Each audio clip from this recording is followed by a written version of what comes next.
నమః. యథార్థ గీత, శ్రీమద్ భగవద్గీత, 8వ అధ్యాయం. 7వ అధ్యాయం చివరిలో యోగేశ్వరుడైన శ్రీకృష్ణుడన్నాడు, పుణ్యకర్మను చేసే యోగి సంపూర్ణ పాపాల నుంచి ముక్తి పొంది ఆ వ్యాప్త బ్రహ్మను తెలుసుకుంటాడు. ఇది విని అర్జునుడు ఈ అధ్యాయం ప్రారంభంలోనే అతని మాటల్లోనే ప్రశ్నిస్తాడు. అర్జున ఉవాచ,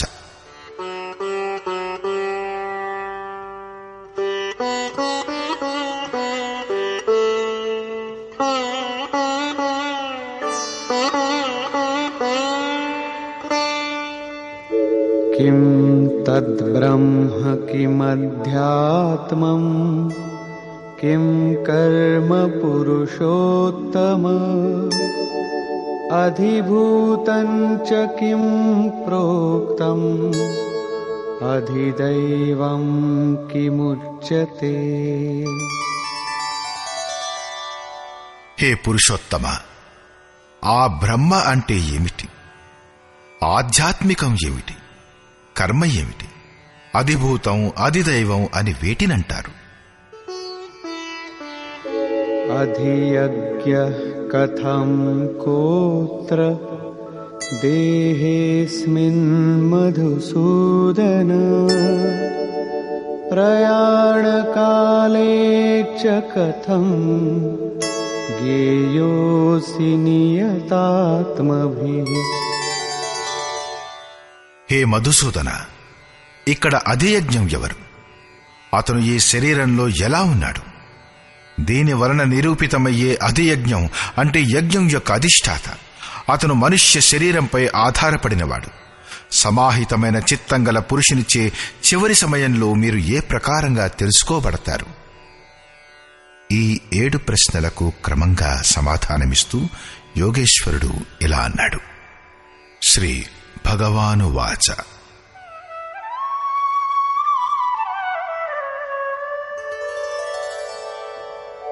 అక్షరం బ్రహ్మ పరమం స్వభావోధ్యాత్మముచ్యతే భూతభావోద్భవకరో విసర్గః కర్మ సంగీతః. అక్షరం బ్రహ్మ పరమం. ఏదైతే అక్షయము, ఏదైతే క్షయం కాదో అదే పరబ్రహ్మం. స్వభావః అధ్యాత్మం ఉచ్యతే. స్వయంలో స్థిరభావమే అధ్యాత్మం అంటే ఆత్మ యొక్క ఆధిపత్యం. దీనికంటే ముందు అందరూ మాయ యొక్క ఆధిపత్యంలో ఉంటారు. కాని ఎప్పుడైతే స్వభావం అంటే స్వరూపంలో స్థిరభావం దొరుకుతుందో అప్పుడు ఆత్మ యొక్క ఆధిపత్యం అందులో ప్రసరణమవుతుంది. ఇదే అధ్యాత్మం. అధ్యాత్మం యొక్క పరాకాష్ఠ. భూతభావోద్భవకరః. ఏదో ఒకటి ఉద్భవింపచేసే భూతాల యొక్క ఆ భావాలు అంటే ప్రాణుల యొక్క ఆ సంకల్పాలు మంచి లేక చెడు సంస్కారాలను పుట్టిస్తాయి. వాటి విసర్జనం, అవి నశించిపోవడమే కర్మ యొక్క పరాకాష్ఠ. ఇదే సంపూర్ణ కర్మ. దీనిని గురించి యోగేశ్వరుడన్నాడు, అతను సంపూర్ణ కర్మను తెలుసుకుంటాడు. అక్కడ కర్మ పూర్తవుతుంది. ఆ పిదప దాని అవసరం ఉండదు. ఈ అవస్థలో భూతాలలోని ఆ భావాలు ఏవైతే ఏదో ఒకటి సృష్టిస్తాయో, మంచి లేక చెడు సంస్కారాలను కూడబెడతాయో, తయారు చేస్తాయో, అవి ఎప్పుడైతే శాశ్వతంగా శమనమైపోతాయో అదే కర్మ యొక్క సంపూర్ణత. దాని తర్వాత కర్మ చెయ్యవలసిన అవసరం ఉండదు. అంటే కర్మ ఎలాంటి వస్తువంటే భూతాలలోని సంపూర్ణ సంకల్పాలను, ఏదో ఒక సంస్కారాలను సృష్టి చేసే వాటిని నాశనం చేస్తుంది. కర్మ అంటే అర్థం చింతన. అది యజ్ఞంలో ఉంది.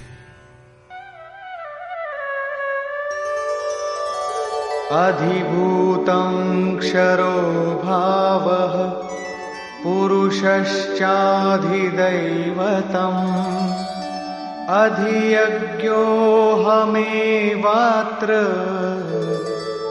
देहे देहभृतां वर।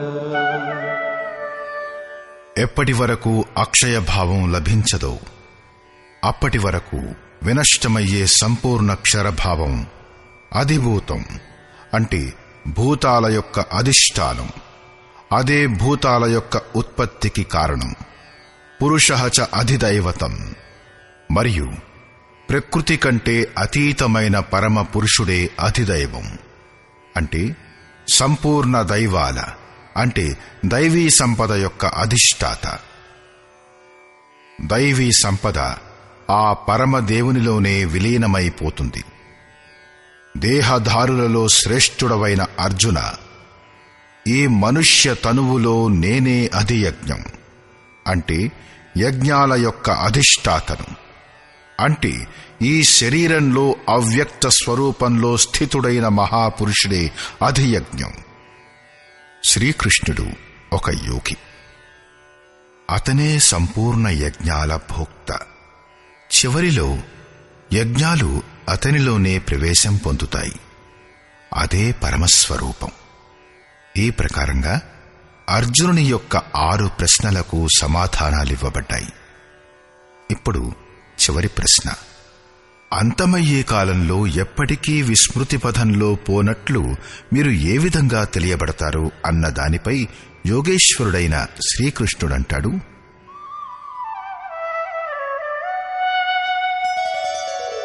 అంతకాలే చ మామేవ స్మరన్ ముక్త్వా కలేవరం యః ప్రయాతి సమద్భావం యాతి నాస్త్యత్ర సంశయః.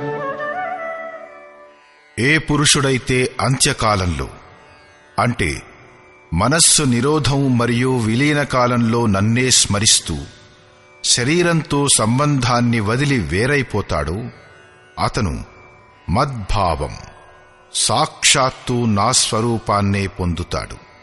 ఇందులో సంశయం లేదు. శరీరం మరణించడం అసలైన అంత్యకాలం కాదు.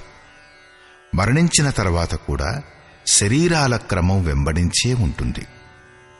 సంచితమైన సంస్కారాలు ఎల్లప్పటికీ నశించిపోవడంతో బాటే మనస్సు నిరోధించబడుతుంది.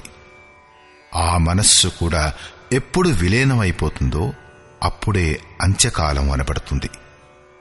దాని తర్వాత శరీరాల్ని ధరించవలసిన అవసరం ఉండదు. ఇది క్రియాత్మకమైనది.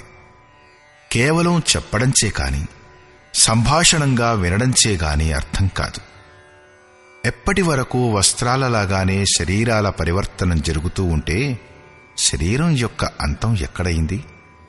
మనస్సుని నిరోధించి మరియు నిరోధించబడిన మనస్సు కూడా విలీనమయ్యే కాలంలో జీవిస్తూ ఉండగానే శరీరంతో సంబంధం విచ్ఛిన్నమైపోతుంది. మరణించిన తర్వాత గనక ఈ స్థితి లభించేదైతే శ్రీకృష్ణుడు కూడా పూర్ణ వ్యక్తి కాలేడు. అతనంటాడు, అనేక జన్మల అభ్యాసంచే ప్రాప్తి పొందిన జ్ఞాని సాక్షాత్తు నా స్వరూపమే.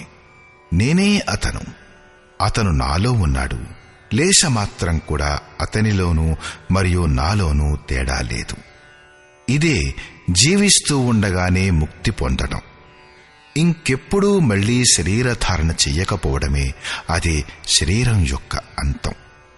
ఇది వాస్తవిక శరీరం అంతం గురించిన వివరణ. దీని తర్వాత జన్మనెత్తవలసిన అవసరం లేదు. 2వ రకమైన శరీరాంతం మృత్యువు. ఇది లోకంలో ప్రచలితమైంది. కాని ఈ శరీరాంతం తరువాత జన్మనెత్తవలసి వస్తుంది.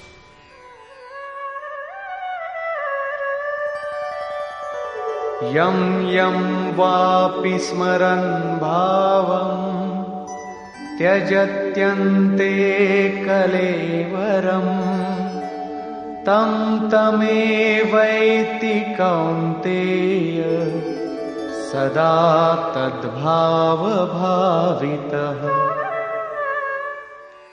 కౌంతేయ, మృత్యు సమయంలో మనుష్యుడు ఏ భావాన్ని స్మరిస్తూ శరీరాన్ని విడిచివేస్తాడో అతను ఆ భావాన్నే పొందుతాడు. అలాంటప్పటిది చాలా చవకబేరం. జీవితకాలమంతా భోగాలు అనుభవిద్దాం, చనిపోయేటప్పుడు భగవంతుని స్మరణ చేద్దాం. కాని శ్రీకృష్ణుడంటాడు, అలా జరగదు. సదా తద్భావ భావితః, ఆ భావం యొక్క చింతనే చెయ్యగలుగుతాడు ఏదైతే యావజ్జీవం చేశాడు.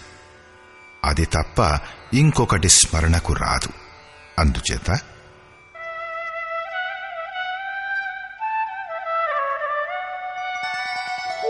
తస్మాత్ సర్వేషు కాలేషు మామనుస్మర యుధ్య చ మయ్యర్పితమనో బుద్ధిః మామే వైష్యస్య సంశయం. కాబట్టి అర్జున, నువ్వు ఎల్లప్పుడూ నన్నే స్మరిస్తూ యుద్ధం చెయ్యి. నాకై అర్పితమైన మనస్సు బుద్ధులతో యుక్తమైన నీవు నిస్సందేహంగా నన్నే పొందుతావు. నిరంతరం చింతన మరియు యుద్ధం ఒకేసారి ఎలా సంభవమవుతాయి? నిరంతరం చింతన మరియు యుద్ధం అనేదాని స్వరూపం జయము జయము కన్నయ్య, జయము జయము భగవంతుడా అంటూ బాణాల్ని వదలడం కాదు. కాని స్మరణ స్వరూపాన్ని తరువాతి శ్లోకంలో స్పష్టం చేస్తూ యోగేశ్వరుడైన శ్రీకృష్ణుడంటాడు,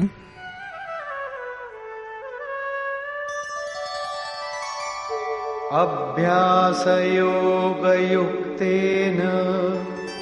చేతసా నాన్యగామినా పరమం పురుషం దివ్యం యాతి పార్థానుచింతయన్. హే పార్థ, ఆ స్మరణ కోసం యోగం యొక్క అభ్యాసంతో యుక్తుడవై నన్ను కాదని ఇంకో వైపుకు వెళ్ళని చిత్తంతో నిరంతరం చింతన చెయ్యి. అలా చేసేవాడు పరమ ప్రకాశ స్వరూపుడైన దివ్య పురుషుణ్ణి అంటే పరమాత్ముణ్ణి పొందుతాడు. ఒక పెన్సిలే భగవంతుడనుకోండి. అప్పుడు అది కాక ఇంకే వస్తువు యొక్క స్మరణ రారాదు. దీని చుట్టుపక్కల మీకు పుస్తకం కనిపించినా సరే, ఇంకేది కనిపించినా సరే, అప్పుడు మీ స్మరణ ఖండితమైపోయింది. స్మరణ అనేది ఇంత సూక్ష్మమైనప్పుడు ఇష్టదైవాన్ని తప్పించి ఇంకే వస్తువు స్మరణ కూడా రాకూడదో, మనస్సులో అలలు కూడా లేవకూడదో, అప్పుడు స్మరణ మరియు యుద్ధం రెండూ ఒకేసారి ఎలా సాధ్యపడతాయి? వాస్తవానికి ఎప్పుడైతే మీరు చిత్తాన్ని అన్ని వైపుల నుంచి లాక్కొచ్చి మీ యొక్క ఆరాధ్య దైవం యొక్క స్మరణలో ప్రవృత్తులవుతారో, అప్పుడు ఆ సమయంలో మాయా ప్రవృత్తులు, కామక్రోధాలు, రాగద్వేషాలు అడ్డుగోడల రూపంలో ప్రత్యక్షమవుతాయి. మీరు స్మరణ చేస్తారు, కాని అవి మీ లోపల ఉద్వేగాన్ని పుట్టిస్తాయి. మీ మనస్సు స్మరణ ప్రక్రియ నుంచి పలాయనం చెయ్యాలని చూస్తుంది. ఈ బాహ్య ప్రవృత్తులపై విజయం పొందడమే యుద్ధం. నిరంతర చింతన ద్వారానే వీటిని అంతం చెయ్యవచ్చు.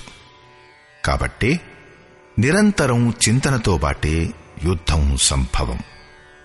గీతలోని ఒక్క శ్లోకం కూడా బయటి వారిని చంపడం, నరకడాలను సమర్థించదు. చింతన ఎవరిని గురించి చెయ్యాలి? దీనిని గూర్చి అంటాడు,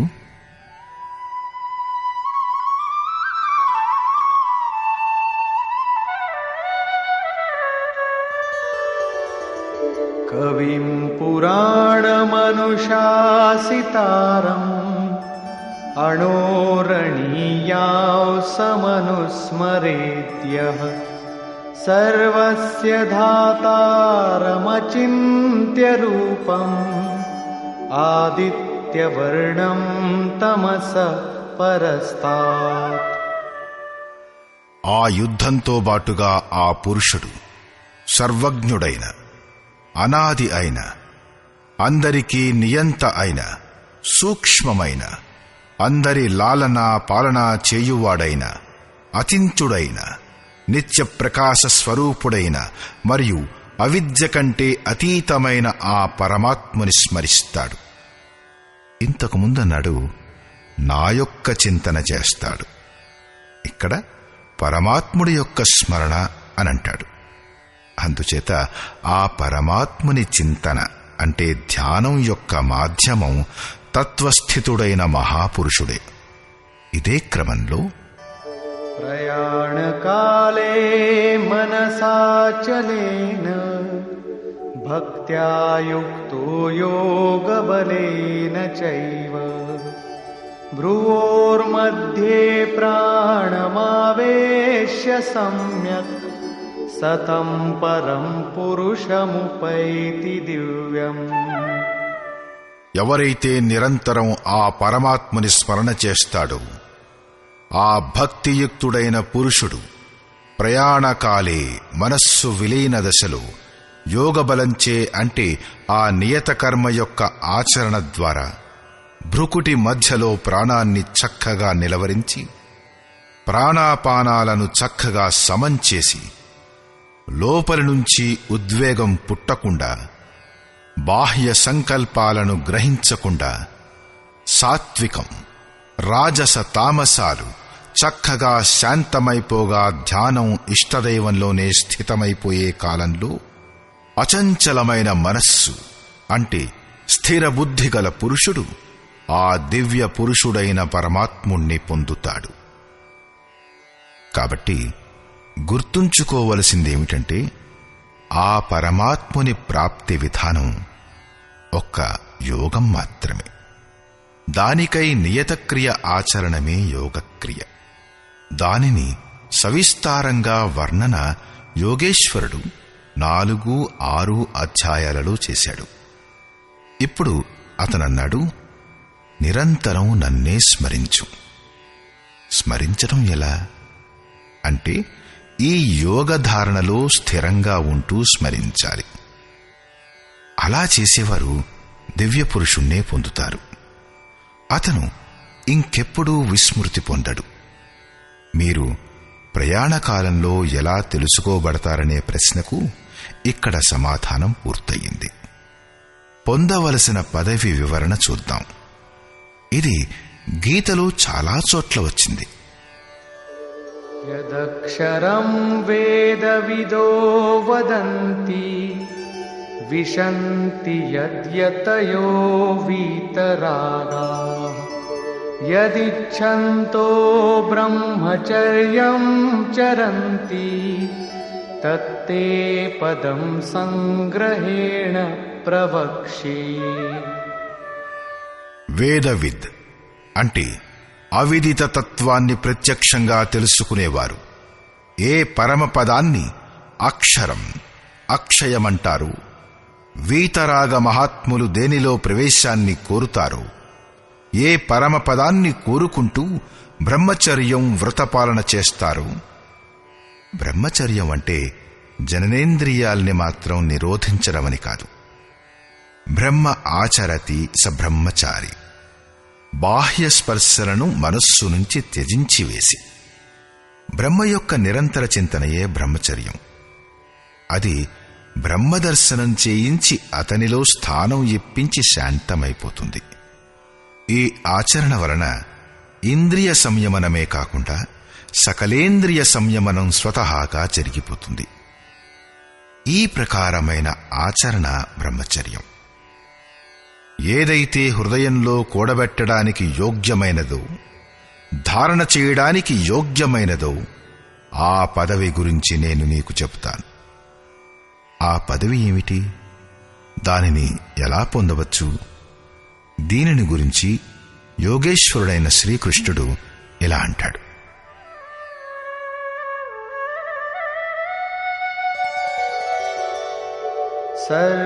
సర్వద్వారాణి సంయమ్య మనోహృది నిరుధ్య చ మూర్ధ్యాధాయాత్మనః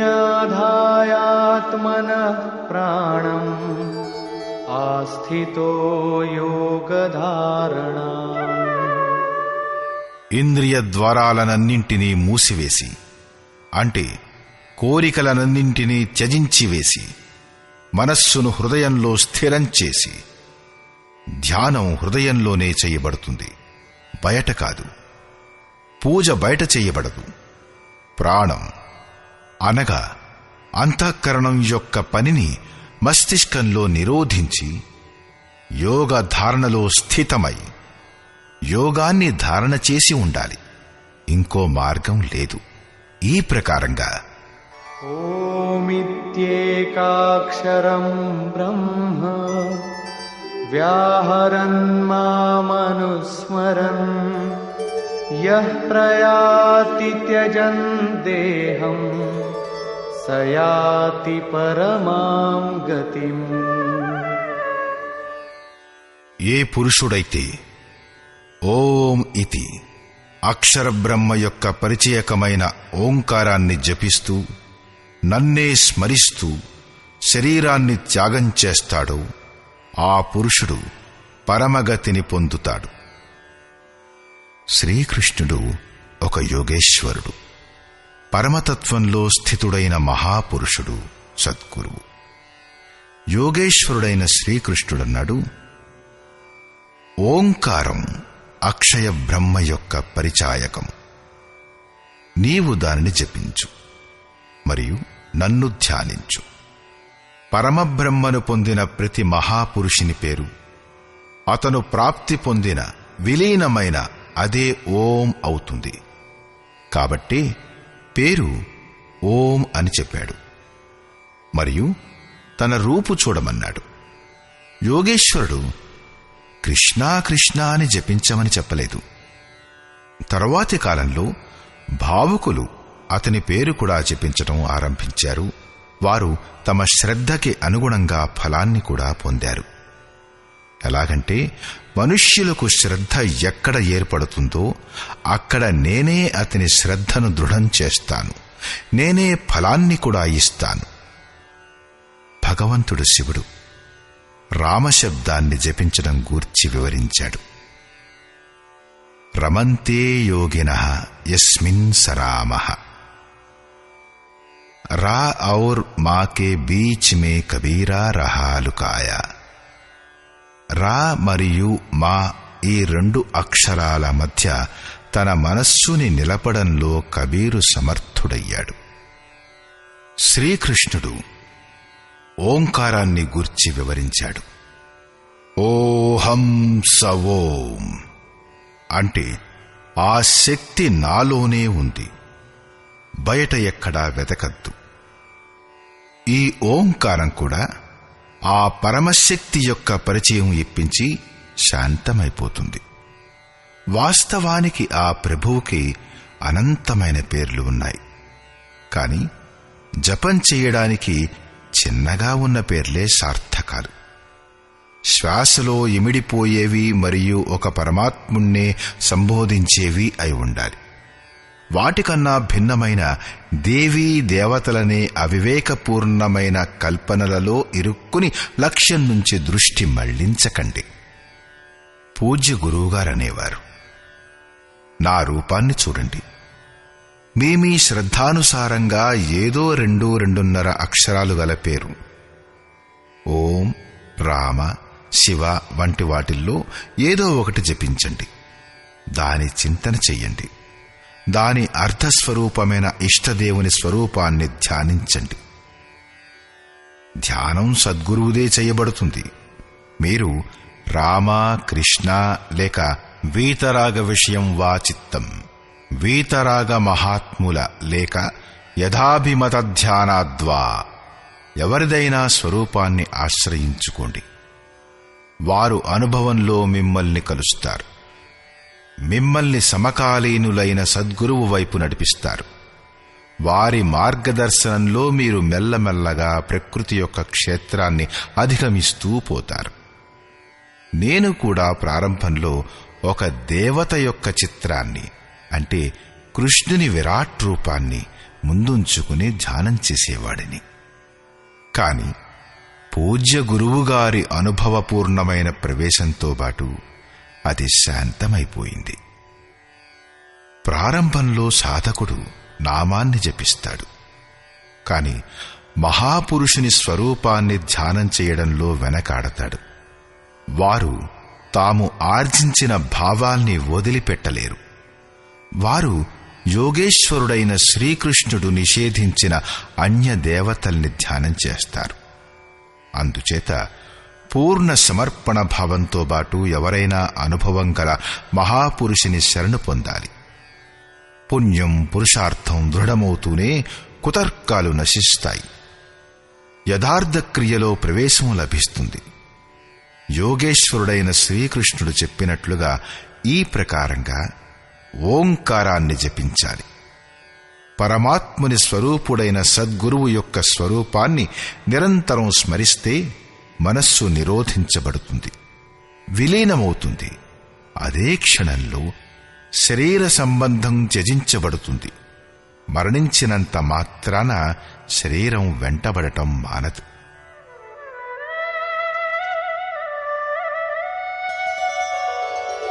అనన్యచేతాః సతతం యో మాం స్మరతి నిత్యశః తస్యాహం సులభః పార్థ నిత్యయుక్తస్య యోగినః. నేను తప్పించి వేరెవరూ చిత్తంలో లేనేలేరు. అటువంటి వేరెవరి చింతన చేయనట్టి మరియు అనన్య చిత్తంలో స్థిరమై ఎవరైతే నిరంతరం నన్ను స్మరిస్తాడో అటువంటి నాలోనే నిత్యయుక్తుడైన యోగికి నేను సులభమైన వాడిని. పరమాత్ముడు సులభమగుట వలన ఏం దొరుకుతుంది? మాముపేత్య పునర్జన్మ దుఃఖాలయమశాశ్వతం నాప్నువంతి మహాత్మానః సంసిద్ధిం పరమాం గతాః. నన్ను పొంది వారు దుఃఖాలకు ఆకారమై క్షణభంగురమైన పునర్జన్మను పొందరు, పరమసిద్ధిని పొందుతారు. అంటే నన్ను పొందడం లేక పరమసిద్ధిని పొందడం అనేవి ఒక్కటే. ఒక్క భగవంతుణ్ణి పొందితేనే ఆ పురుషుడు పునర్జన్మను పొందడు. మరి పునర్జన్మ యొక్క హద్దు ఎంతవరకు? ఆ బ్రహ్మభువనాల్లోకాః పునరావర్తినోర్జున మాముపేత్య తు కౌంతేయ పునర్జన్మ న విద్యతే. అర్జున, బ్రహ్మ నుంచి క్రిమికీటకాదుల వరకు అన్ని లోకాలు పునరావర్తమయ్యేవే. జన్మనెత్తడం మరియు మరణించడం మళ్లీ మళ్లీ ఇదే క్రమంలో కొనసాగుతూ ఉంటాయి. కాని కౌంతేయ, నన్ను పొందిన ఆ పురుషుడు పునర్జన్మనెత్తడు. ధర్మగ్రంథాలలోని లోకాంతరాల పరికల్పనలు ఈశ్వర పథంలోని విభూతులను బోధపరిచే ఆంతరికమైన అనుభవాలు లేక రూపకాలు మాత్రమే. అంతరిక్షంలో క్రిములు కరిచే గొయ్యి లేదు, స్వర్గమనబడే మహాలు లేదు. దైవీ సంపదతో యుక్తుడైన మనుష్యుడే దేవత మరియు ఆసురీ సంపదతో యుక్తుడైన మనుష్యుడే అసురుడు. శ్రీకృష్ణుని సొంత బంధువులైన కంసుడు, బాణాసురుడు దైత్యులు. దేవ మానవ తిర్యక్ యోనులే విభిన్న లోకాలు. శ్రీకృష్ణుడు చెప్పినట్లుగా జీవాత్మ మనస్సహితంగా 5 ఇంద్రియాలతో పాటు జన్మ జన్మాంతరాల సంస్కారాలకు అనుగుణంగా కొత్త శరీరాలను ధరిస్తుంది. అమరులనబడే దేవతలు కూడా మరణధర్ములే, చనిపోయేవారే. క్షీణే పుణ్యే మర్త్యలోకం విశంతి. ఇంతకన్నా గొప్ప నష్టం ఇంకోటుందా? పుణ్యం కూడా సమాప్తమైపోయే దేవతా శరీరం దేనికి పనికొస్తుంది? దేవలోకం, పశులోకం, క్రిమికీటకాల లోకం భోగాలని అనుభవించడానికి ఉన్న లోకాలు మాత్రమే. కేవలం మనుష్యుడు మాత్రమే కర్మల యొక్క రచయిత. వాటి ద్వారా అతను ఆ పరంధాముణ్ణి కూడా పొందగలడు. అక్కడి నుంచి పునరావృత్తి ఉండదు. యథార్థమైన కర్మను ఆచరించి మనుష్యుడు దేవతగా కావచ్చు, బ్రహ్మ యొక్క స్థితిని కూడా పొందవచ్చు. కాని ఎప్పటి వరకు అతను మనస్సుని నిరోధించి మరియు నిరోధించడంతో పాటు పరమాత్మని సాక్షాత్కారం చేసుకుని అదే పరమభావంతో ఆ స్థితిని పొందడో అంతవరకు అతను పునర్జన్మ నుంచి తప్పించుకోలేడు. ఉపనిషత్తులు కూడా ఇదే సత్యాన్ని ఉద్ఘాటించి చెబుతాయి. ఉదాహరణకై, యదా సర్వే ప్రముచ్యంతే కామాయేస్య హృది స్థితాః అతమర్త్యోమృతో భవత్యత్ర బ్రహ్మ సముస్నుతే. ఎప్పుడైతే హృదయంలో ఉన్న సమస్త కోరికలు సమూలంగా నశించిపోతాయో అప్పుడే మరణధర్ముడైన మనుష్యుడు అమరుడవుతాడు. ఇక్కడే ఈ ప్రపంచంలో ఈ మనుష్య శరీరంతోనే పరబ్రహ్మ సాక్షాత్కార అనుభవాన్ని పొందుతాడు. ఇక్కడ ప్రశ్న ఏమిటంటే, బ్రహ్మ కూడా మరణధర్ముడేనా అని. అంటే బ్రహ్మ కూడా మరణించేవాడేనా అని. 3వ అధ్యాయంలో యోగేశ్వరుడైన శ్రీకృష్ణుడు ప్రజాపతి బ్రహ్మ యొక్క ప్రసంగంలో ఏం చెప్పాడంటే, ప్రాప్తిని పొందిన తర్వాత బుద్ధి ఒక యంత్రం మాత్రంగానే ఉండిపోతుంది. దాని ద్వారా పరమాత్ముడే వ్యక్తమవుతాడు. అలాంటి మహాపురుషుల ద్వారానే యజ్ఞం యొక్క సంరచన చెయ్యబడింది. మరి ఇక్కడంటాడు, బ్రహ్మస్థితిని పొందిన వారు కూడా పునరావర్తులే. యోగేశ్వరుడైన శ్రీకృష్ణుడు ఏం చెప్పాలనుకుంటున్నాడు? వాస్తవానికి ఏ మహాపురుషుల ద్వారా పరమాత్ముడే వ్యక్తమవుతాడో ఆ మహాపురుషుల బుద్ధి కూడా బ్రహ్మ కాదు. కాని లోకులకు ఉపదేశం చేసే కారణం వలన కళ్యాణానికి సూత్రపాదులయ్యే కారణంగా బ్రహ్మ అనబడతారు. స్వయంగా వారు బ్రహ్మ కాదు. వారి దగ్గర తమదంటూ బుద్ధి ఉండనే ఉండదు. కాని దానికి ముందు సాధనా కాలంలో బుద్ధే బ్రహ్మ. అహంకార శివ, బుద్ధి అజ, మనశవి, చిత్త మహాన్. సాధారణ మనుష్యుని బుద్ధి బ్రహ్మ కాదు. బుద్ధి ఎప్పుడైతే ఇష్టదైవంలో ప్రవేశించడం మొదలు పెడుతుందో అప్పటి నుంచి బ్రహ్మ రూపుదిద్దుకోవడం మొదలవుతుంది. దానికి 4 సోపానాలు అని మునీశ్వరులన్నారు. ఇంతకుముందు 3వ అధ్యాయంలో ఇవి చెప్పబడ్డాయి. మళ్లీ ఒకసారి జ్ఞాపకం చేసుకుందాం. బ్రహ్మవిదుడు, బ్రహ్మవిద్వరుడు, బ్రహ్మవిద్యర్యానుడు, బ్రహ్మవిద్వరిష్ఠుడు. బ్రహ్మ విద్యతో సంయుక్తమై ఉన్న బుద్ధి గల వారిని బ్రహ్మవిదుడు అంటారు. బ్రహ్మ విద్యలో శ్రేష్ఠతను పొందిన వాడిని బ్రహ్మవిద్వరుడు అంటారు. బ్రహ్మ విద్యలో దక్షతతో బాటుగా దాని నియంత్రణ చేసేవాడు, సంచాలకుడు అయిన వాడిని బ్రహ్మవిద్వార్యానుడంటారు. బ్రహ్మవిద్వరిష్ఠుడు అంటే ఇష్టదైవం ప్రవాహితమయ్యే బుద్ధి యొక్క అంతిమ అవస్థ. ఇక్కడి వరకు బుద్ధి యొక్క అస్తిత్వం ఉంటుంది. ఎందుకంటే ప్రవాహితమయ్యే ఇష్టదైవం వేరుగాను, గ్రహణకర్త అయిన బుద్ధి వేరుగాను ఉంటాయి. ఇప్పుడింకా అతను ప్రకృతి యొక్క సరిహద్దులోనే ఉన్నాడు. ఇలాంటి శ్రేష్ఠ దశను పొందిన పురుషుడు కూడా పునర్జన్మ యొక్క పరిధిలోనే ఉన్నాడు. ఎప్పుడు స్వయం ప్రకాశ స్వరూపంలో బుద్ధి అంటే బ్రహ్మ ఉంటుందో, జాగృతమై ఉంటుందో అప్పుడు సంపూర్ణ భూతాలు, చింతన యొక్క ప్రవాహం జాగృతమై ఉంటాయి. అవిద్యలో ఉన్నప్పుడు అచేతనమై ఉంటుంది. దీనినే ప్రకాశం మరియు అంధకారం, పగలు మరియు రాత్రి అని సంబోధించడమవుతుంది. బ్రహ్మ అంటే బ్రహ్మవిద్వేత్త అంటే ఇష్టదైవం ప్రవాహితమయ్యే శ్రేణిలో ఉన్న దానిని పొందిన సర్వోత్కృష్టమైన బుద్ధిలో కూడా విద్య అనే పగలు మరియు అవిద్య అనే రాత్రి, ప్రకాశం మరియు అంధకారం యొక్క క్రమం ఉంటుంది. ఇక్కడి వరకు సాధకునిలో మాయ సఫలమవచ్చు.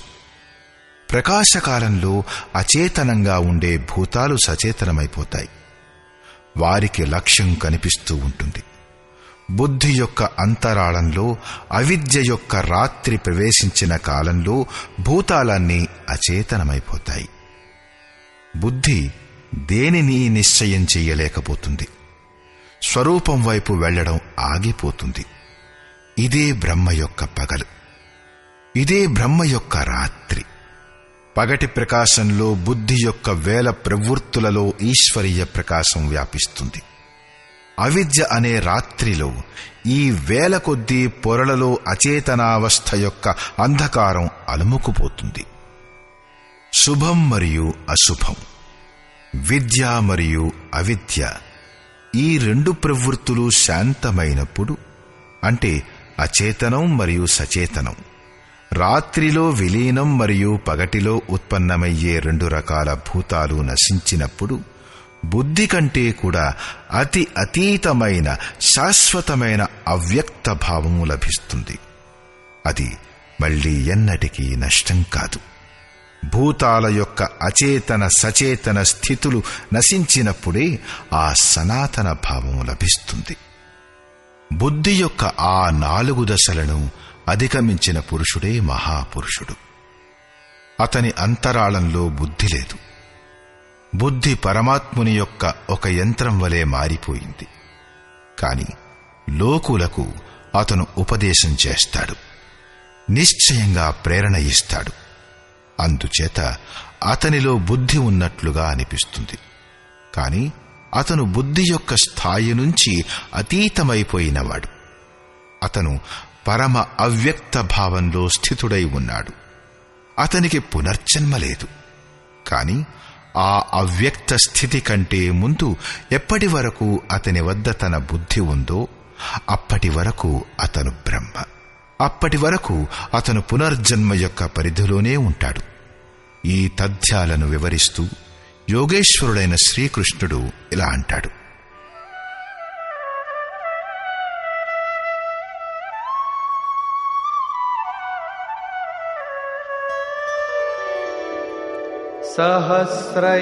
సహస్రయుగపర్యంతం అహర్యద్బ్రహ్మణో విదుః రాత్రిం యుగసహస్రాంతాం తేహోరాత్రవిదో జనాః.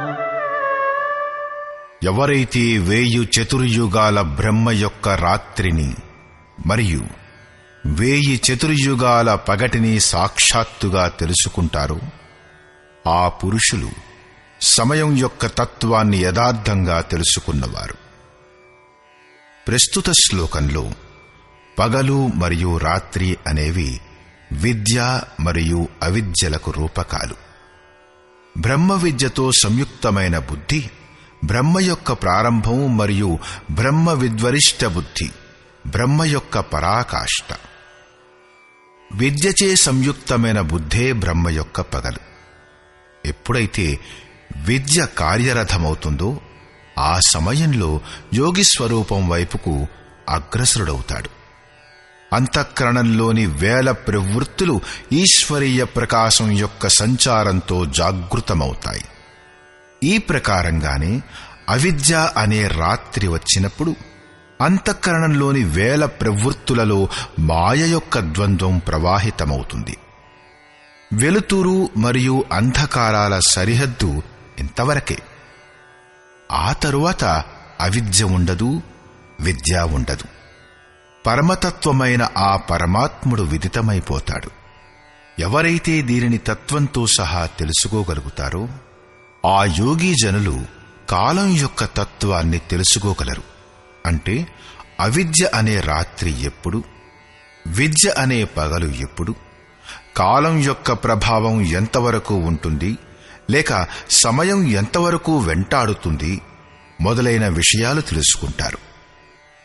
ప్రారంభంలో మునీశ్వరులు అంతఃకరణాన్ని చిత్తము లేక అప్పుడప్పుడు బుద్ధి అంటూ సంబోధించేవారు. తరువాతి కాలంలో అంతఃకరణాన్ని మనస్సు, బుద్ధి, చిత్తం, అహంకారం అని 4 ప్రముఖమైన ప్రవృత్తులుగా విభజించారు. వాస్తవానికి అంతఃకరణం యొక్క ప్రవృత్తులు అనంతం.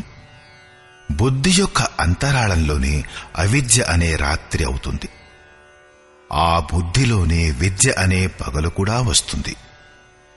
ఇవే బ్రహ్మ యొక్క రాత్రింబవళ్ళు. జగత్తు అనే రాత్రిలో జీవులన్నీ అచేతనంగా పడి ఉంటాయి. ప్రకృతిలో చరిస్తూ అతని బుద్ధి ఆ ప్రకాశ స్వరూపాన్ని చూడలేకపోతుంది. కాని యోగాన్ని ఆచరించే యోగులు దీని నుండి జాగృతులైపోతారు. వారు నిత్య స్వరూపం వైపుకు అగ్రసరులవుతారు. ఎలాగంటే గోస్వామి తులసీదాసు రామచరితమానసంలో ఇలా వ్రాశాడు: కబహుం దివస్ మహ నిబిడతం కబహుక్ ప్రకట్ పతంగ్ బినసై ఉపజయ జ్ఞాన జిమి పాయి కుసంగ్ సుసంగ్. విద్యతో సంయుక్తమైన బుద్ధి దుస్సంగతిని పొంది అవిద్యగా మార్పు చెందుతుంది.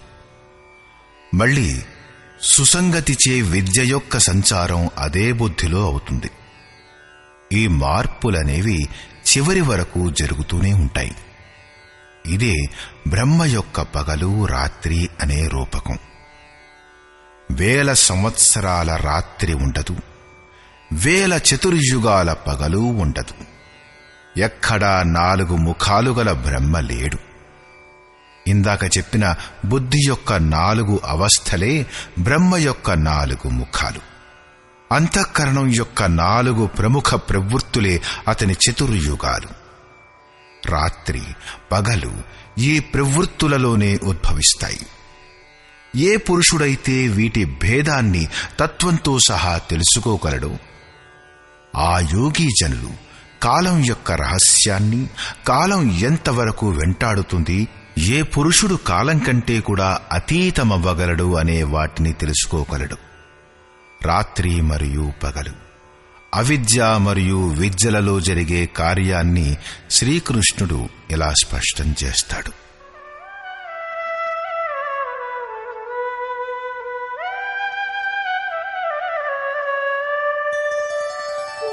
అవ్యక్తాద్వ్యక్తయః సర్వాః ప్రభవంత్యః రాగమే రాత్ర్యాగమే ప్రలీయంతే తత్రైవావ్యక్త సంజ్ఞకే. బ్రహ్మ యొక్క పగలు ప్రవేశించు కాలంలో, అంటే విద్య, దైవీ సంపద ప్రవేశించు కాలంలో సమస్త ప్రాణులు అవ్యక్త బుద్ధిలో జాగృతమవుతాయి. మరియు రాత్రి ప్రవేశించు కాలంలో అదే అవ్యక్త అదృశ్య బుద్ధిలో జాగృతి యొక్క సూక్ష్మతత్వాలు అచేతనులైపోతాయి. ఆ ప్రాణులు అవిద్య అనే రాత్రిలో స్వరూపాన్ని స్పష్టంగా చూడలేరు. కాని వారి అస్తిత్వం ఉంటుంది. జాగృతులవ్వడం లేక అచేతనమవ్వడంలో ఆ బుద్ధి మాధ్యమంగా ఉంటుంది. అది అందరిలోనూ అవ్యక్తమై ఉంటుంది. అది దృష్టిగోచరం కాదు.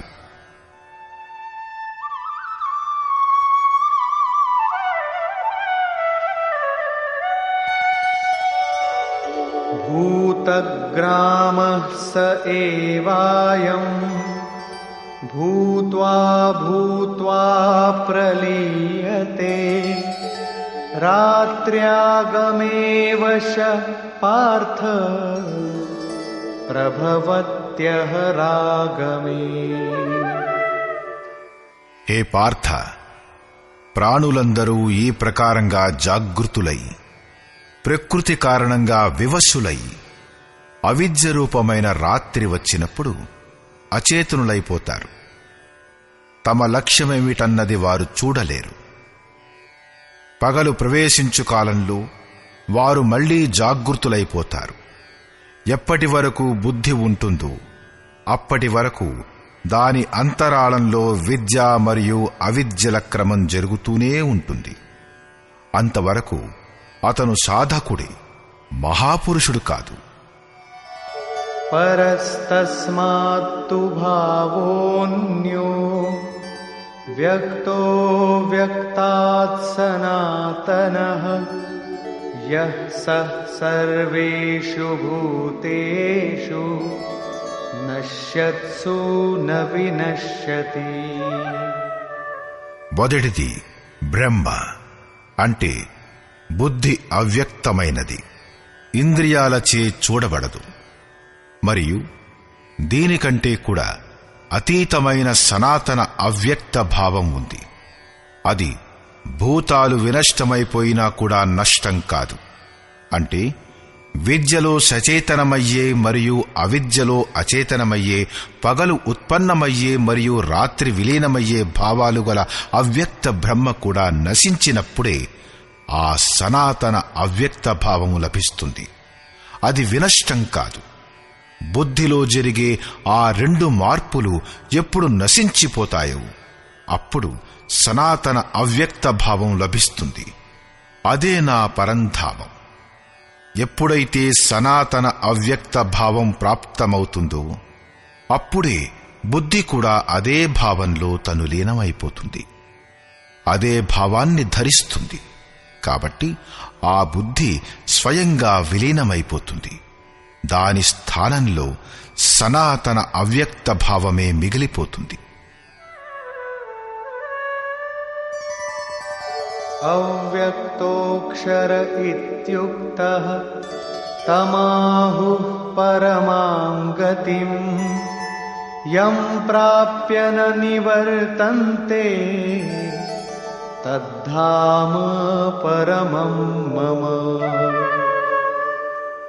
ఆ సనాతన అవ్యక్త భావం అక్షరం అంటే అవినశ్వరం అని అనబడుతుంది. దానినే పరమగతి అంటారు. అదే నా పరమధామం. దానిని పొంది మనుష్యుడు వెనుకకు రాడు, అతనికి పునర్జన్మ ఉండదు. ఈ సనాతన అవ్యక్త భావం యొక్క ప్రాప్తికై విధానాన్ని చూపిస్తాడు శ్రీకృష్ణుడు. పురుషః స పరః పార్థ భక్త్యా లభ్యస్త్వనన్యయా యస్యాంతస్థాని భూతాని యేన సర్వమిదం తతం. పార్థ, ఏ పరమాత్మునిలో సంపూర్ణ భూతాలు ఉన్నాయో, ఎవరిచే సంపూర్ణ జగత్తు వ్యాప్తమై ఉందో, సనాతన అవ్యక్త భావమైన ఆ పరమ పురుషుడు అనన్య భక్తిచే లభిస్తాడనడం యోగ్యమైనది. అనన్య భక్తి అంటే తాత్పర్యం పరమాత్ముడుగాక ఇంకెవరినీ స్మరించకుండా అతనిలో కలిసిపోవడం. అనన్య భావంతో ఉండే పురుషుడు కూడా ఎప్పటి వరకు పునర్జన్మ యొక్క పరిధిలో ఉంటాడు? మరి ఎప్పుడతను పునర్జన్మను అతిక్రమించిపోతాడు? అప్పుడు యోగేశ్వరుడు ఇలా అంటాడు: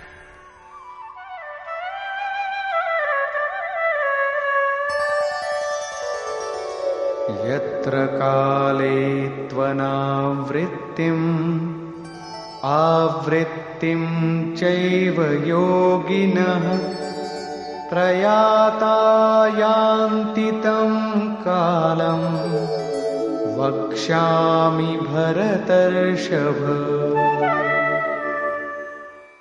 హే అర్జున, ఏ కాలంలో శరీరాన్ని త్యాగం చేసి వెడితే యోగీజనులు పునర్జన్మనెత్తరో, మరియు ఏ కాలంలో శరీరాన్ని త్యాగం చేస్తే పునర్జన్మనెత్తుతారో నేనిప్పుడు ఆ కాలం గురించి వర్ణిస్తున్నాను.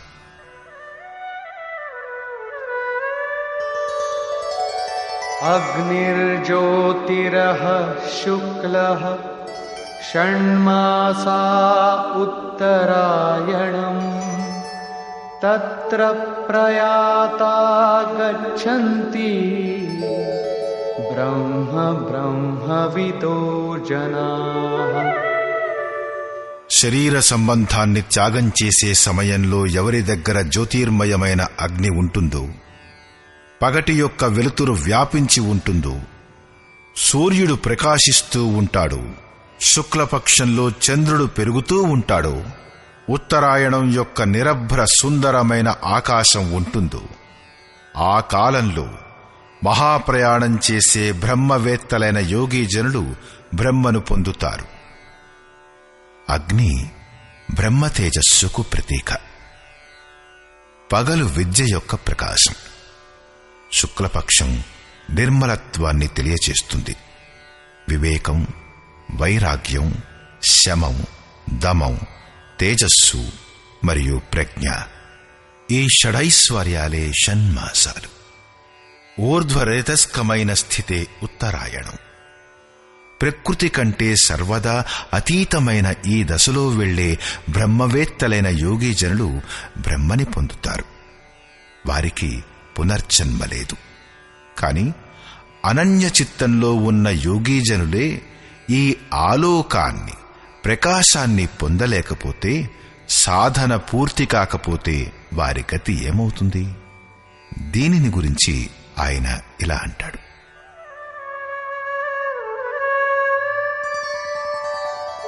ధూమో రాత్రిస్తథా కృష్ణః షణ్మాసా దక్షిణాయనం తత్ర చాంద్రమసం జ్యోతి యోగి ప్రాప్య నివర్తతే. ఎవరి ప్రయాణ కాలంలో అంటే మరణకాలంలో పొగ వ్యాపించి ఉంటుందో, యోగాగ్ని ఉండి యజ్ఞ ప్రక్రియలో ఉండే అగ్ని యొక్క స్వరూపం అది పొగచే ఆచ్ఛాదితమై ఉంటుందో, అవిద్య అనే రాత్రి ఉంటుందో, చీకటి ఉంటుందో, కృష్ణపక్షం యొక్క చంద్రుడు క్షీణమవుతూ ఉంటాడో, నలుపు బహుళంగా ఉంటుందో, షడ్వికారాల అంటే కామం, క్రోధం, లోభం, మోహం, మదం మరియు మాత్సర్యం వీటితో యుక్తమైన దక్షిణాయనం అంటే బహిర్ముఖీనమై ఉంటుందో, ఎవరైతే పరమాత్మునిలో ప్రవేశించకుండా బయటే ఉన్నారో ఆ యోగి పునర్జన్మనెత్తవలసి ఉంటుంది. అంటే శరీరంతో పాటుగా ఆ యోగి యొక్క సాధన నష్టమైపోతుందా? దీనిని గురించి యోగేశ్వరుడు ఇలా అంటాడు.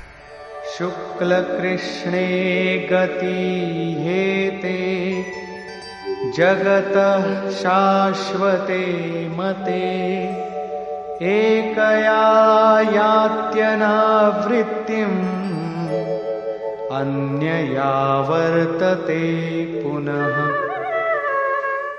ఇందాక చెప్పబడిన శుక్ల మరియు కృష్ణ రెండు రకాల గతులు జగత్తులో శాశ్వతమైనవి.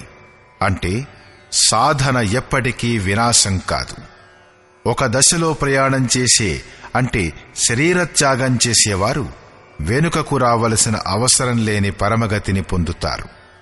మరి రెండో దశలో క్షీణమైన వెలుతురు మరియు చీకటి ఉంటే అలాంటి దశలో వెళ్లిన వారు అంటే మరణించిన వారు వెనుకకు తిరిగి వస్తారు, జన్మనెత్తుతారు.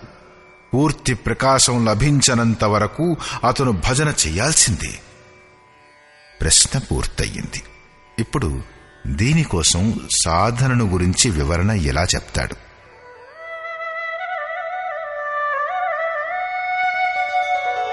నైతే శ్రుతి పార్థ జానన్ యోగీ ముహ్యతి కశ్చన తస్మాత్ సర్వేషు కాలేషు యోగయుక్తో భవార్జున. హే పార్థ, ఈ ప్రకారంగా ఈ మార్గాలను తెలుసుకున్న ఏ యోగి కూడా మోహితుడు కాడు. అతను పూర్ణ ప్రకాశాన్ని పొందినప్పుడు బ్రహ్మను పొందుతానని తెలుసుకుంటాడు. ప్రకాశం క్షీణంగా ఉన్నప్పటికీ కూడా పునర్జన్మలో సాధన నష్టం కాదని తెలుసుకుంటాడు. రెండు మార్గాలు శాశ్వతమైనవే. అందుచేత అర్జున, నీవు అన్ని వేళలా యోగంతో యుక్తుడవు కమ్ము. అంటే నిరంతరం సాధన చెయ్యి.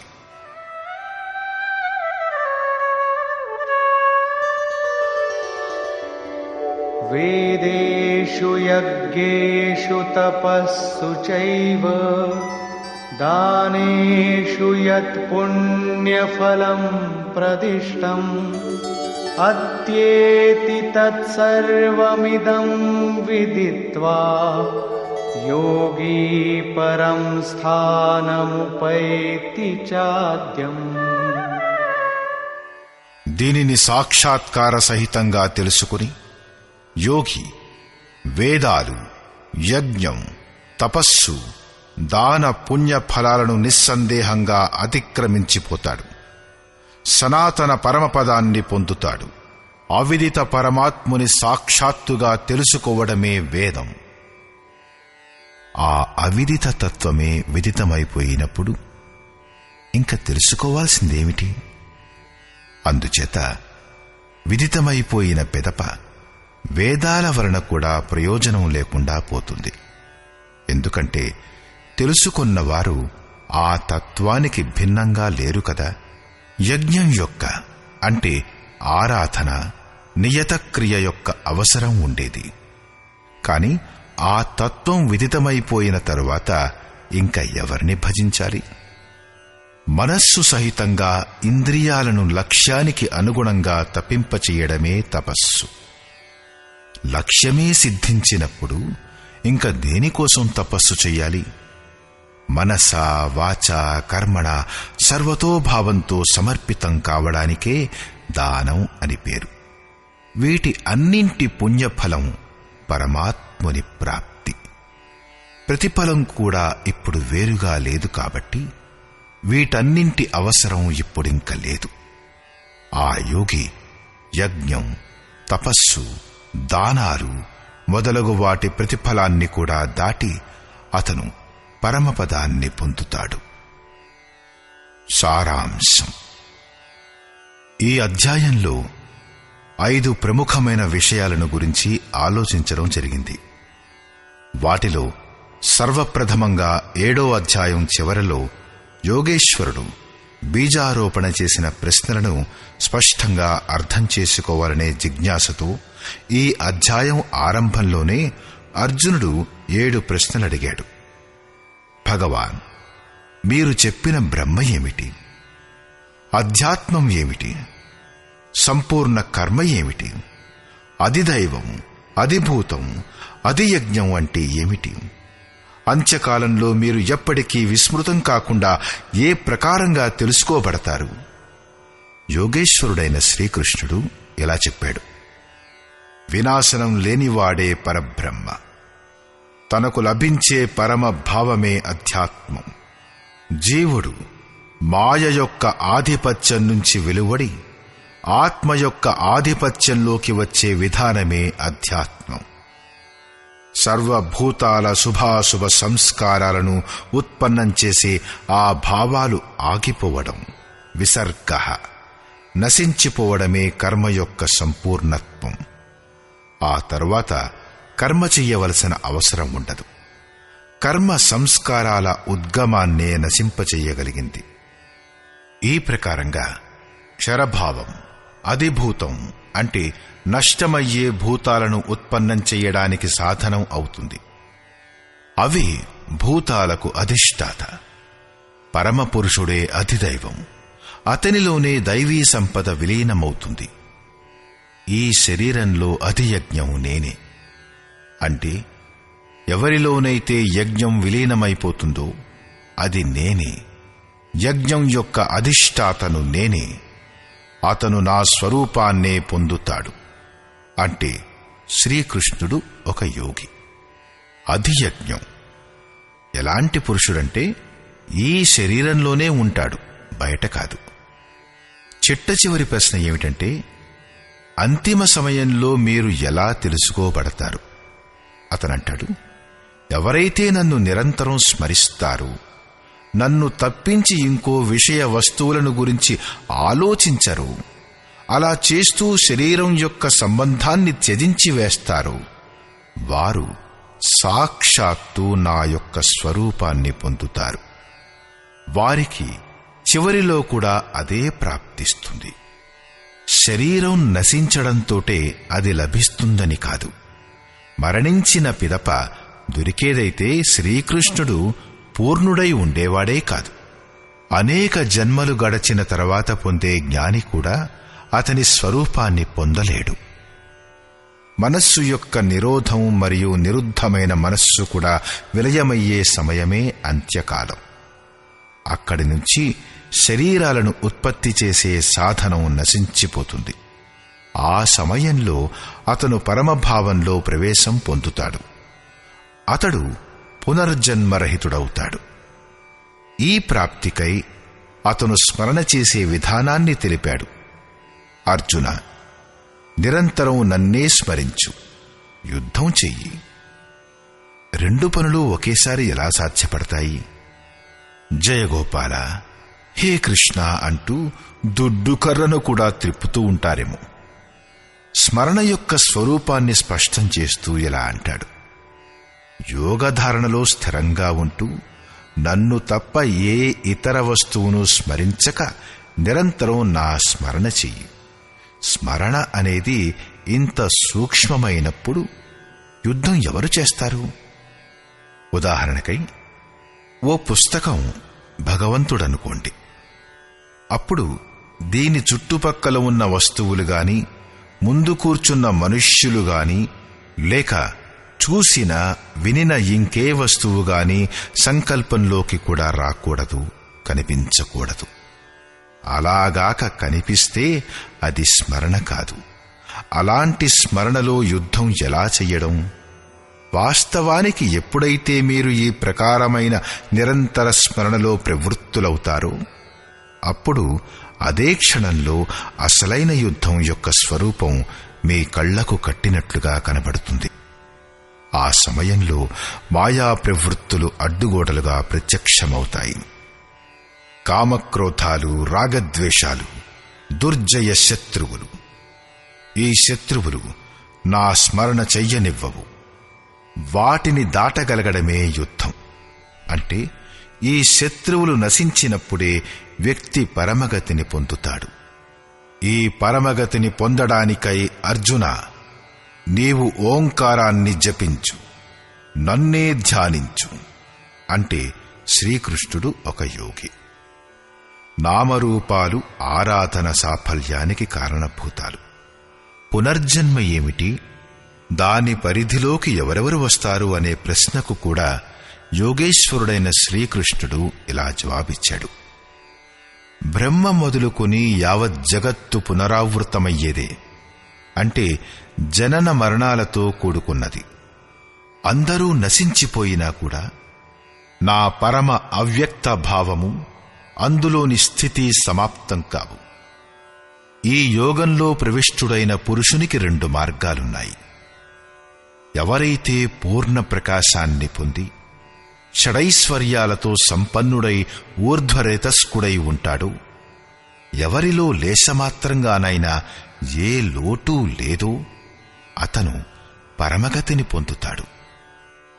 అలా కాకుండా ఆ యోగకర్తలో లేశమాత్రంగానైనా కృష్ణపక్షంలాంటి నలుపు ఉంటే, అలాంటి దశలోనే శరీరం సమాప్తమయ్యే యోగి మళ్లీ జన్మనెత్తవలసి ఉంటుంది.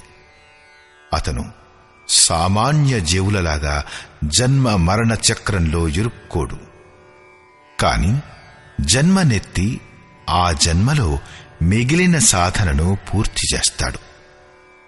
ఈ ప్రకారంగా వచ్చే జన్మలో అదే క్రియను ఆచరిస్తూ అతను కూడా అక్కడికే, ఆ పరమధామానికి చేరుకుంటాడు. ఇంతకు ముందు కూడా శ్రీకృష్ణుడు చెబుతూనే వచ్చాడు, దీని స్వల్ప సాధన కూడా జనన మరణమనే మహాభయం నుంచి తప్పకుండా రక్షిస్తుంది. 2 మార్గాలు శాశ్వతాలే, నశించనివే. ఈ మాటను తెలుసుకుని ఏ పురుషుడు కూడా యోగం నుండి పలాయనం చిత్తగించడు. అర్జున, నీవు యోగివి కమ్ము. యోగి వేదాలు, తపస్సు, యజ్ఞం మరియు దానాల పుణ్యఫలాన్ని కూడా ఉల్లంఘించి పరమగతిని పొందుతాడు. ఈ అధ్యాయంలో చాలా చోట్ల పరమగతి చిత్రణ చెయ్యబడింది. దానిని అవ్యక్తం, అక్షయం, అక్షరం అని సంబోధించడమైంది. దానికి ఎప్పటికీ క్షయంగాని వినాశంగాని లేదు. ఓం తత్సదితి. శ్రీమద్భగవద్గీతాసూపనిషత్సు బ్రహ్మ విద్యాయాం యోగశాస్త్రే శ్రీకృష్ణార్జున సంవాదే అక్షర బ్రహ్మయోగో నామ అష్టమోధ్యాయః. ఈ ప్రకారంగా శ్రీమద్భగవద్గీత రూపమైన ఉపనిషత్తు మరియు బ్రహ్మ విద్య మరియు యోగశాస్త్రమనే విషయంలో శ్రీకృష్ణార్జున సంవాదంలో అక్షర బ్రహ్మయోగం అనే పేరుగల 8వ అధ్యాయం పూర్తయింది.